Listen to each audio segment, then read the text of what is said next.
Hello there, everybody. Welcome back to The Mandalorian Season 3 predictions and speculation. This week, we are talking about Season 3, Episode 4, what we think might happen in next week's episode of The Mandalorian.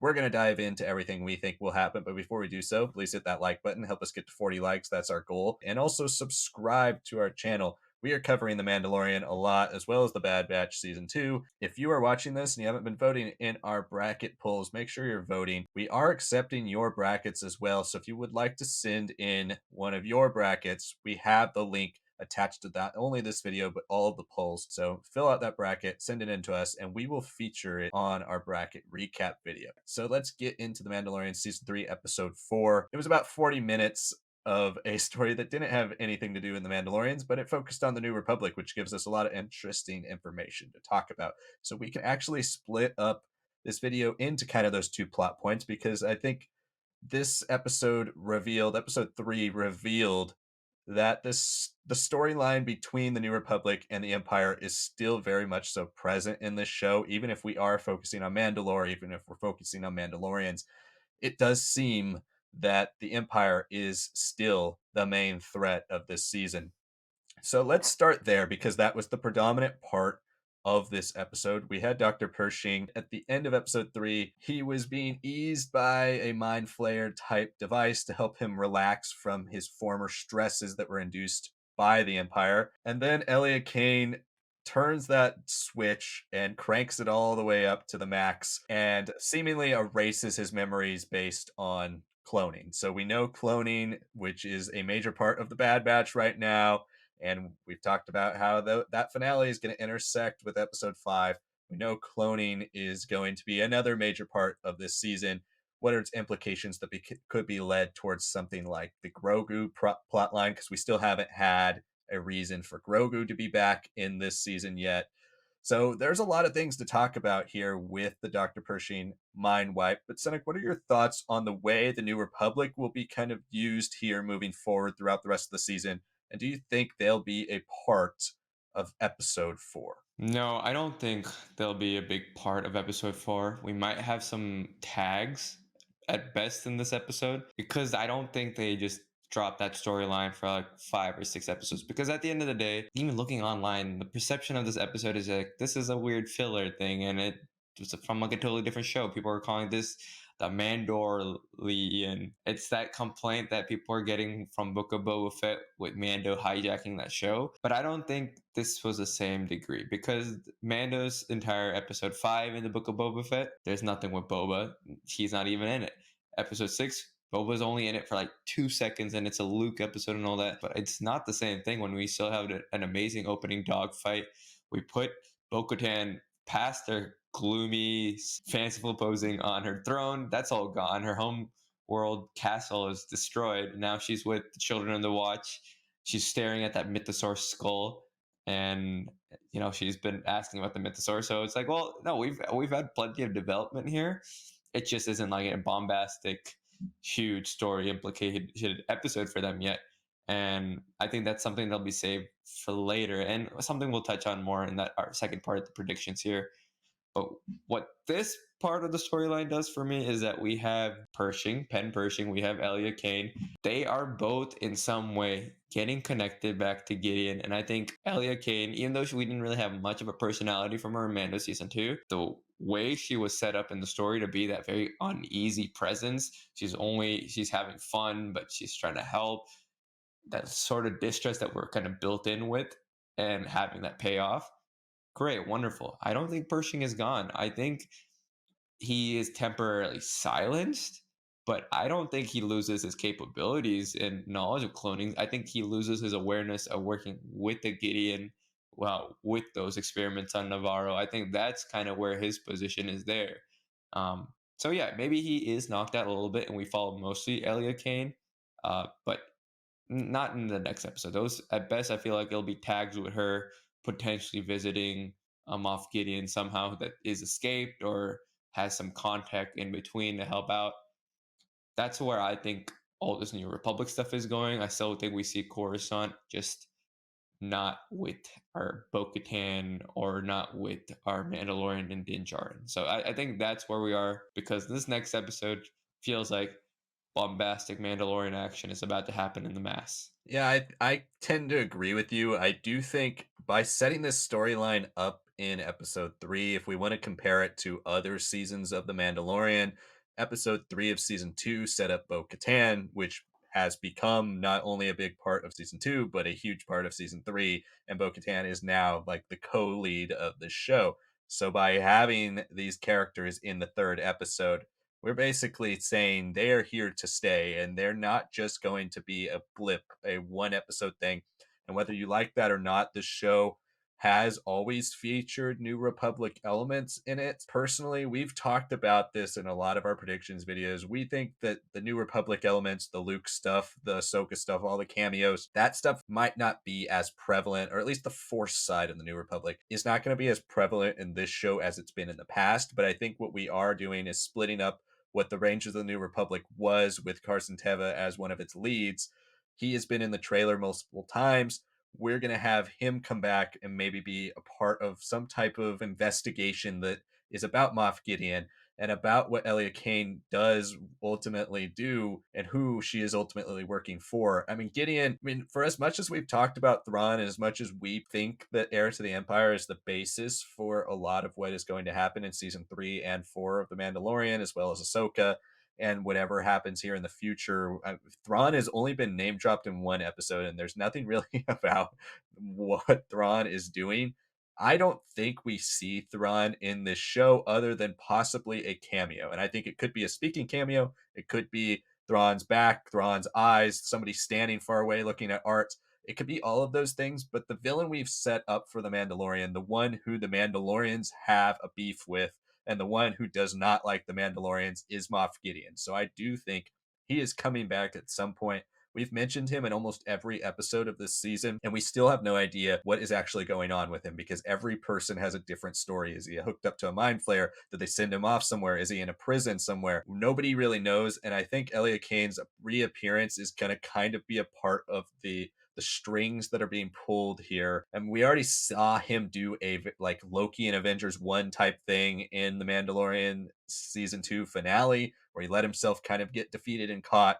Then the Dark Troopers came after him. I wouldn't be surprised if it's something similar here, might be part of the plot and the ploy to get within the ranks of the New Republic. We also have to remember Coruscant is not the capital of the New Republic. While it's in a very important world and it might be the center of the reconditioning effort and all of that for these Imperials that are being transitioned into New Republic life, it is not the center of politics in the New Republic. So I do like the angle of Pershing not remembering Gideon or any of that stuff. I could also see him kind of being used almost like a Bodhi in Rogue One, where he's slowly gaining back his memories after Bodhi is messed up by the Borgullet. I don't think we are completely ignoring these characters for the rest of the season. Maybe they're not in the next episode, but I do think they are going to be a huge part of what the overall plot is because we kind of wrapped up the plot of season 1 and 2. It was a similar type plot. It was about Grogu and getting his blood for the cloning.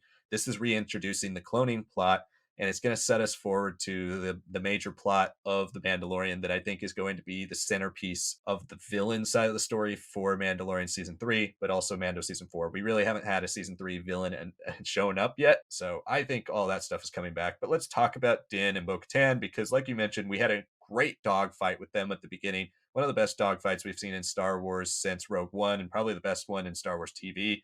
We had that at the beginning, and then the end was also massive. We had her join the Children of the Watch, kind of reluctantly, kind of not. She seems to be embracing it as all the Mandalorians are coming and patting her on the back and shaking her hand and telling her welcome. She is looking for home, and it seems like she might be considering finding it with the Children of the Watch, even if she thinks they're crazy and if she thinks they're weird. And with that last longing shot, looking at the mythosaur, she has information that's really pertinent to them, and we're going to see how that plays out. Sanak, what do you think happens in episode 4? It is directed by Carl Weathers. It seems like we're probably going back to Navarro. We're going to have Grief Karga. Maybe we have IG-11 finally back. But how do you think the way episode 3 ended with the look at the mythosaur, with Bo-Katan being part of the Children of the Watch, how do you think all that is going to tie in with our journey in episode 4? Well, I think our journey will episode 4 is going to be one of uneasy integration for Bo-Katan. You're gonna take someone who everyone knows who she is. That dynamic, I think, will be played on. I don't know if they're gonna have a lot of direct interactions other than like in between things. It'll be like one of those things where like someone comes from a different part of the world in the story, and then they have to integrate. It's almost like an easy comparison that I think people could pick up on today is Avatar. I think this will be a process of not entirely unlearning, but an entire adjustment for Bo Katan. She's not taking off her helmet, so learning to eat will be pretty interesting for her as well without her helmet on. I feel like maybe she'll be like as like a humorous moment. She'll be like, can we make, do you guys have any pog soup? And they'll be like, what is that? And she'll be like, oh man, like I just have to eat this gruel that you guys have. That might be more traditional, but might make her remember of like ceremonies of her childhood and be stuck eating this. But I think you'll also have serious months of training of how they work together. I think there's still an element of taking on Bo Katan's years of experience that she'll be able to win out on, train these guys in how to fight in the air, because if there's one thing Bo-Katan is better than anyone else at, I think it is aerial combat still. Just her confidence in Rebels, her confidence in the Clone Wars. We're going to have a lot of also philosophical discussions about her and the traditions where she's going to be like, why do you guys do this? And I want to see like a lot more of these unnamed characters because they're in mass. I'd like to see them get a little bit more of their personalities there, a little bit more Paz Vizsla talking, and then I think we get into Navarro stuff because Carl Weathers is directing episode 4. He's only directed in one other episode, and that was also on Navarro. I figure we're gonna have the pirates return again in force. Maybe the pirates come after the covert on their planet, and with Bo-Katan and Mando's training, they're able to ward them off, and the pirates are like, all right, well, what's our next best option? Go back to Navarro, which is currently unprotected, attack the people there, cause chaos once more. You can have Grief Karga call for aid. You'll have a huge sequence. I mean, everyone from Katie Sackhoff to Pedro Pascal has been hyping up like these huge Mandalorian battles, and we've seen clips of it in the trailers and promos. Me personally, I would also love for Bo-Katan to also bring in some of her old crew. Maybe this is a way to show how she has changed, and instead of being the mopey leader who was depressed about the dark saber, maybe they see and feel her passion for uniting the Mandalorians once more, even if she's not the leader, and maybe those forces come to help out, because I do think we see a lot of Night Owl colors too in some of the shots there. This is a bit of a stretch here, but I think that point of like the huge plot of land that Garif Karga talked about in the premiere episode, I think that's a great place for the covert to then be stationed there. You can have the Mandalorians return, but now have a little bit more open interaction with the people instead of hiding in the shadows. Instead of a marshal, you'll have an entire security force. If you're trying to make Navarro this independent trading beacon, this will be a great place to have that. And I think Din is at this point in time where he's like, I do want a place I can come back to. And Navarro has a lot of bad, but also increasingly positive memories for me. This will be a great way to pay them back and also put them in a stronger position than ever before. I think that's the summation of the episode for me.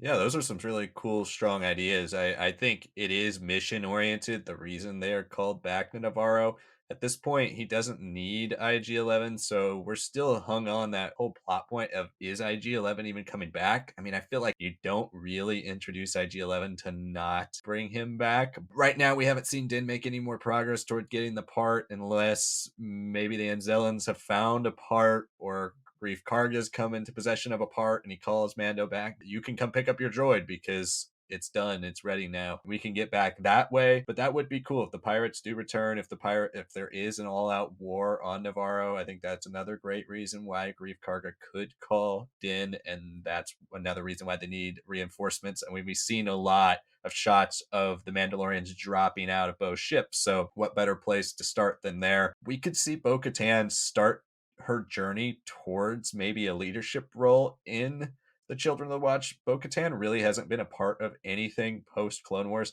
that she hasn't taken a leadership role in. Not trying to kill off the Armorer, but I think we could see somebody like the Armorer die. I think that's a character who is big enough, maybe not next episode, but towards the end of the season. It's a character who's big enough and iconic enough to kill off that would have a little bit of weight. And I think Bo could be influenced starting in this episode towards actually becoming appreciative of the Children of the Watch, to the point where she does decide to maybe stake her claim for a leadership role, with the idea that she has seen the mythosaur with all that information, tying that all full circle. There is a way that maybe even if the armorer didn't die, she could prop Bo-Katan up as the next leader of the children if the information comes to the light that she has seen the mythosaur. We don't really get much mythosaur information in this episode. I would like to see that plot point furthered in the next episode, even if the next episode is as close to like an action stagnant type story episode where we don't necessarily progress the main narrative, which we kind of don't know what the main narrative is. We thought the whole season would be about getting back to Mandalore and reclaiming Mandalore,